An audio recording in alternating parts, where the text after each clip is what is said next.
play 62 on this thing, I can tell you what a play call was and tell you who's responsible for that gap. But a lot of times you just can't look at from the outside and say, hey, you know, that was the linebacker's gap. That could have been, we should have been slanting into that gap. You know, so. But the gap's too big. The gap's too Again, wide. it depends on what we're playing. They both could have been responsible for the A gap and the C gap, and Mike should have been the B gap. I don't know until I know exactly what particular play you're talking about. But there are some times when we're running plays and it's a run play, and whether we're not getting our defensive lineman into the B gap where he's supposed to be, or we're not getting the linebacker there. So you're right in that there is a big gap, but I can't tell you on the specific play that it was this guy's responsibility or that guy's responsibility. Chip, as good as it was your star, you would talk about him a lot in training camp, his physical abilities. Is he struggling a little bit in coverage and then also wrapping up and tackles? No, I think wrapping up and tackling, yeah, and I think we've talked to Michael about that, and I know Rich worked with him on that. That's some of the things I think sometimes Michael thinks a little bit too much and doesn't let himself go play, just kind of, you know, pull the trigger and go. But he does, obviously, everybody's aware of his athletic ability. As he continues to grow and figure out exactly what we're doing scheme-wise and things like that, I think you'll continue to see him get better and better and better because he does have that athletic ability.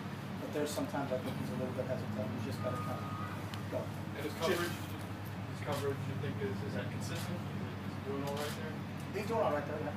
You mentioned last night after the game, Michael's taking too many hits, especially the last 2 weeks. And you said it's something you have to address. How do you address it? Yeah, I'm talking from a protection standpoint. You know, I don't even think we had a run play where Mike took off and ran with the ball. You know, but you know, there's times when you're calling 7-man protections and you're varying the protections in terms of where you are, where you don't expect him to get to the top of the stop and have someone in his face. So it's just it's all. There's not one thing. There's not one answer that is this. And if we make this adjustment, then we're going to be good. It's all of a sudden we're great and someone who's been playing fantastic for 52 plays on the 53rd play makes a mistake up front when you get beat in a one-on-one situation, and all of a sudden somebody that you expected to be picked up has now created some penetration in the back.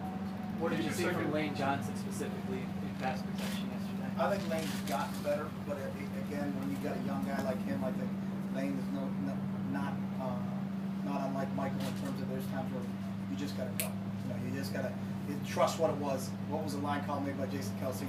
This is what it was. Don't hesitate. And sometimes when you're a half a second late, you know, when you're on the guy, then all of a sudden he's got your back shoulder. You know, where I think Lane knows exactly what to do, but at times it's just the game's got to happen just a little bit quicker for him.